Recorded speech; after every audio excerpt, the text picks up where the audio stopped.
रजित जी ग्वालियर से। श्री हरिवंश। श्री हरिवंश महाराज जी, आपके चरणों में कोटि कोटि प्रणाम।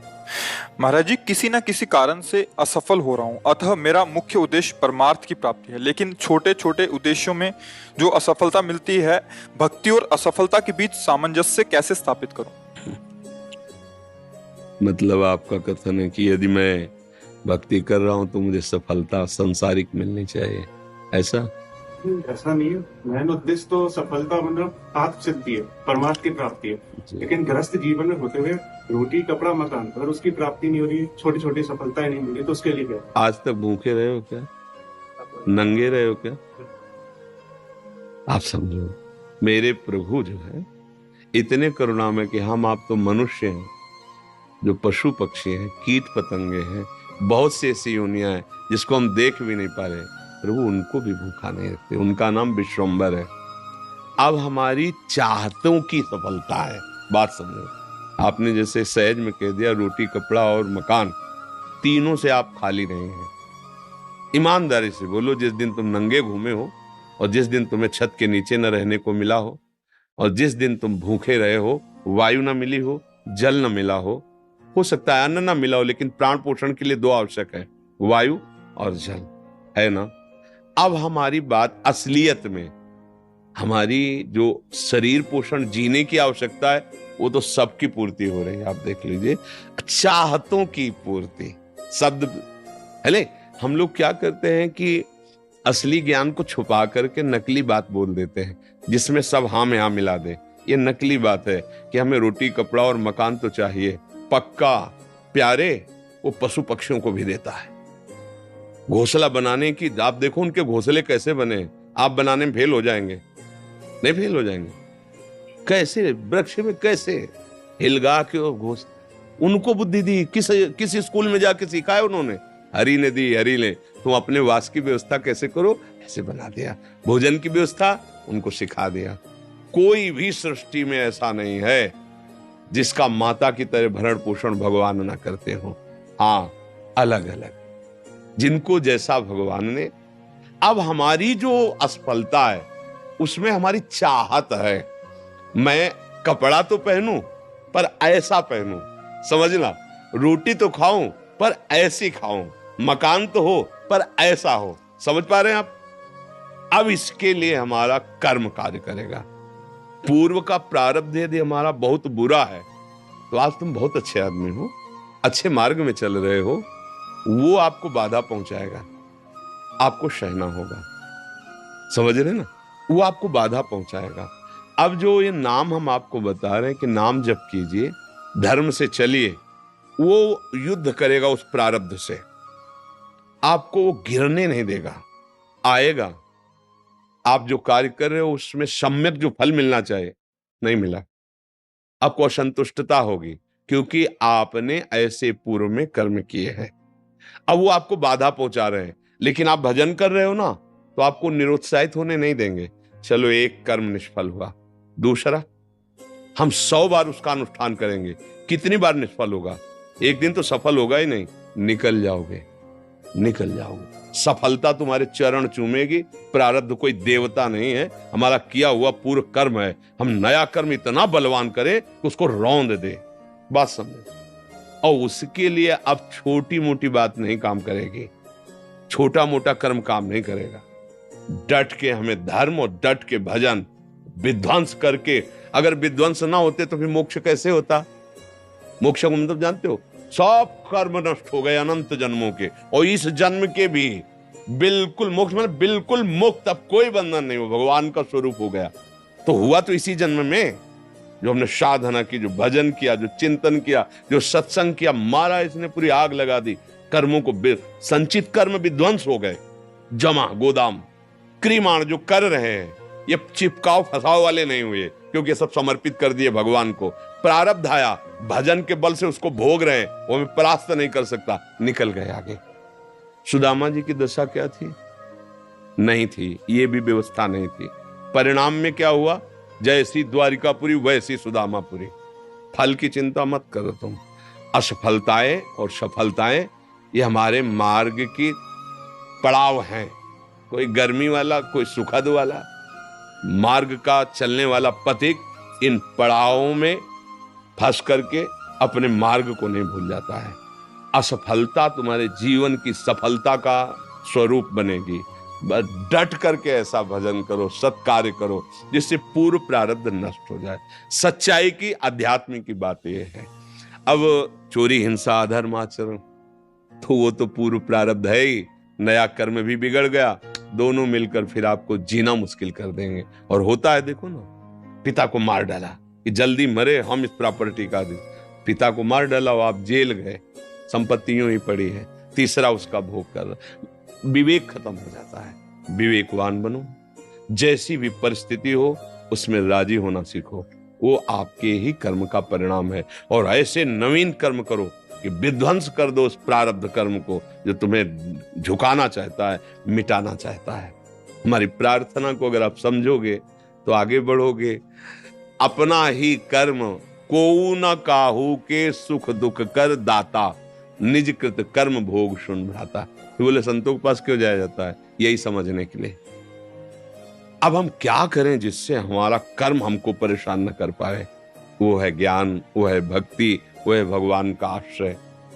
जब घर में भोज आते हो, भिक्षा भी नहीं मिली, तो पत्नी पूछती कि बच्चों को कैसे जिलाएं? तो तुलसी दल उतारते, ठाकुर को भोग लगाते, आधा आधा तुलसी दल। उनका एक मित्र था जो धनी के यहाँ उपरोहित कर्म करता था, डोली में बैठ के निकलता, पालकी में।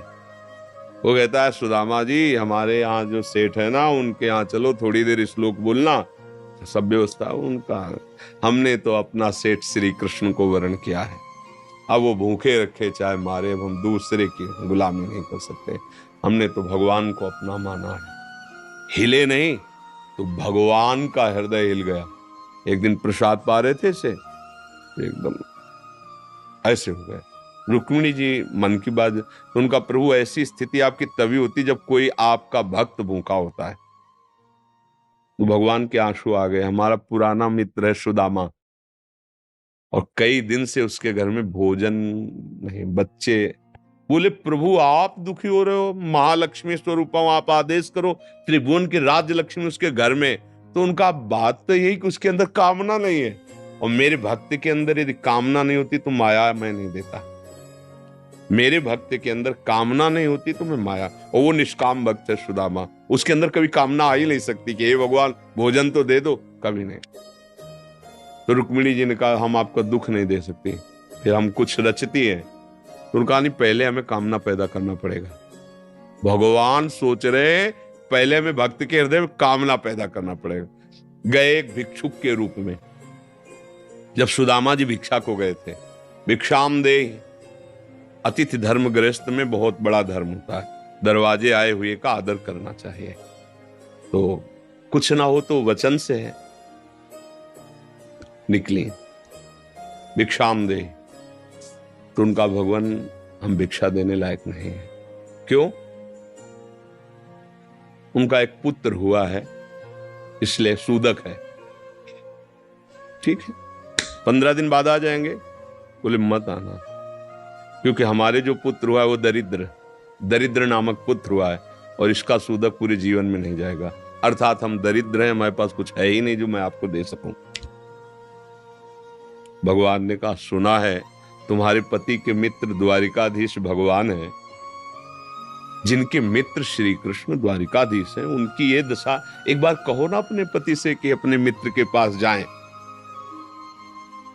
भगवान चले, पत्नी आए, जब आए सुदामा जी तो पत्नी ने कहा कि हाँ हमें तो स्मरण नहीं था, आपके मित्र द्वारिकाधीश है ना, आप उनके पास जाओगे तो मैं कभी इस बात के लिए नहीं जाऊंगा कि श्री कृष्ण मुझे सांसारिक वस्तु दे। नहीं नहीं। बोले अब कब कह रही मांगना, आप केवल जाओगे तो आपकी दशा देख करके वो आपको दे देंगे। बोले तुम कहती हो तो हमें दर्शन मिलेंगे मेरे प्यारे के, इसलिए मैं जा सकता हूं।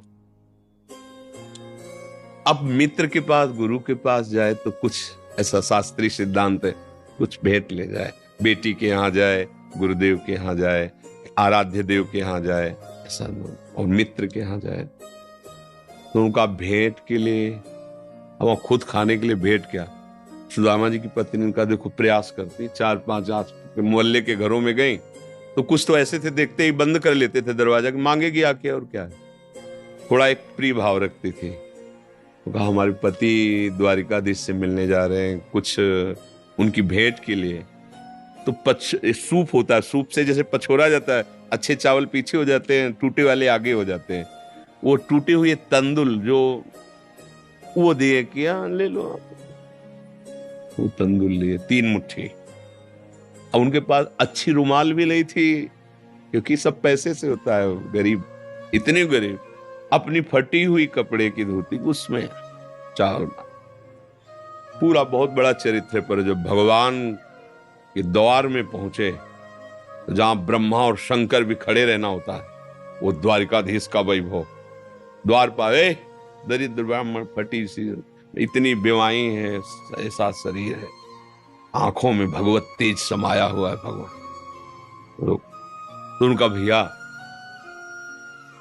एक बार तुम अपने स्वामी से कह दो जाके कि सुदामा नाम का कोई आपका मित्र आया, बस ऐसा। पार्षदों ने बड़े दयालु हैं, पार्षदों का आप यहीं तब तक खड़े रहिए जब तक हम ना आए। और भी पार्षद थे, एक दौड़ते हुए गया, जय जयकार हो प्रभु, कोई एक दरिद्र ब्राह्मण वेश में है और वो सुदामा कूद पड़े। भगवान, ब्रह्मा शंकर को भी इंतजार करना पड़ता था, लेकिन सुदामा नाम सुनते ही भाग पड़े भगवान। और ये सब आश्चर्यचकित बात रुक्मिणी जी, पार्षद सब देख रहे हैं कि ऐसे तो कभी भगवान नहीं भागे कि भाई ब्रह्मा जी आए भगवान भाग पड़े या शंकर जी आए, सब आकर इंतजार करते हैं। और प्रभु जब प्रभु दौड़ के गए सुदामा जी को। सुदामा जी संकुचित हो रहे हैं कि मेरी हड्डियां ऐसे सुकोमल, तन मेरे श्याम सुंदर के लग रही होंगी। वो सकुचते जा रहे कि इतना बड़ा वैभव स्वामी हमें ऐसे। भगवान ऐसे अपने हाथ से चरण पखारे सुदामा जी के, थाल रखकर। रुक्मिणी जी आश्चर्यचकित हो रही है, ऐसा कोई तपस्वी, ऐसा कोई महात्मा जिसकी ऐसे भगवान अभी तक तो नहीं देखा जैसा इस ब्राह्मण। और धोती कई जगह से फटी थी, जो दुपट्टी उसको कई ऐसे केवल अंग ढके हुए थे, ऐसी धोती थी, हड्डियां शरीर में। रुक्मिणी जी के पलंग पे बैठाला भगवान ने, जिस पलंग को ब्रह्मा शंकर नमस्कार करते हैं, उस पलंग पे बैठाला, चरण धोए, चरणामृत लिया, का हो भाग्य आप पधारे, भोजन पानी से चरण दाब रहे भगवान। सुदामा जी से वो दास पर कितनी प्रीति प्रभु करते हैं। 2-3 दिन 4 दिन सबसे प्रभु मिलवा रहे, परिचय करा, ये मेरे मित्र सुदामा जी हैं, ऐसे बैठे। और सबके बीच में कहा कि ब्याह हो गया है, क्योंकि जब मित्र बने थे तब तो गुरुकुल में थे। सुदामा जी ने कहा पुत्र भी है, तो भाभी ने कुछ दिया भी होगा हमारे लिए। अब ये वैभव, अब वहां फटे कपड़े में तंदुल कैसे? बोले देखो पहले चूक की थी, गुरु माता ने चले दिए थे हमारे लिए, और फिर चूक कर रहे हो, कुछ दिया है? अब भगवान ने ऐसे हाथ पकड़ा, उनका उठाया, इतने स्वादिष्ट कीमती वस्तु तुम छुपाए रखे हो। खोला, उस फटे पुराने कपड़े में लपटे हुए तंदुल, रोमांच हो रहा है भगवान को।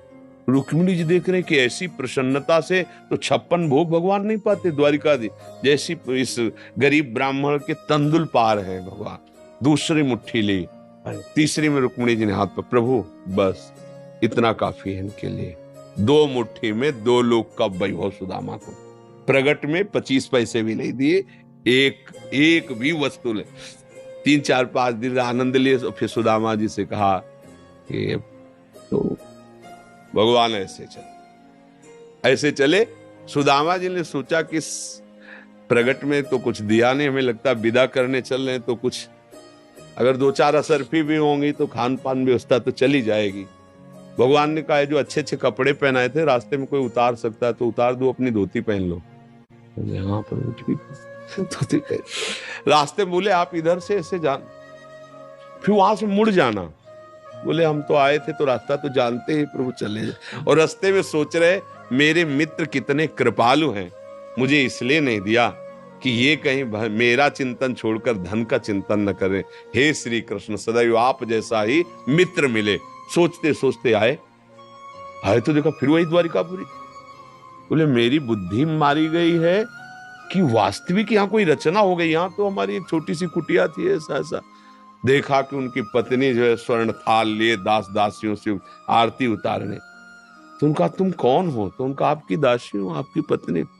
ये सब बोले जिनके पास गए थे ना उन्होंने सब अश्रुपुलकित हो रहे कि वास्तविक तेरे दरबार की आली निराली शान ये देखी, सखावत खुद तेरी गलियों में चक्कर काटते देखा, फैलाया हाथ जिसने तेरे दरबार में आकर तुझे देते नहीं देखा, मगर झोली भरी देखी। ऐसे अगाध सिंधु भगवान का दासत्व भला हमको निष्फल कैसे हो जाए? हम जो राधा राधा जप रहे हरि हरि, ये कभी निष्फल हो सकता है। पर धैर्यवान रहो, धैर्यवान रहो। समय से जब आएगा तो आप निहाल हो जाओगे। अश्रद्धा मत करो और ऐसा भी मत सोचो कि भरण पोषण हमें नहीं, ऐसा नहीं। त्रिभुवन में कोई नहीं है, सबको जैसे राजी हैं भगवान वैसे सबका भरण। किसी को 1 कुंतल मांस चाहिए तो उस पशु को भगवान उतनी व्यवस्था किए। किसी को कितना चारा चाहिए उतनी व्यवस्था किए। कितना सबको, पूरी सृष्टि को भगवान दे रहे हैं। इसलिए ऐसा तो कभी अश्रद्धा करना मत और धर्म से चलते रहो, नाम जप करते रहो, पूर्व कर्मों से लड़ो, निराश होना मत सीखो। आज सफल नहीं है तो हम कल सफल होंगे। ऐसा नहीं कि हर कर्म हमारा निष्फल चला जाए, ऐसा नहीं है।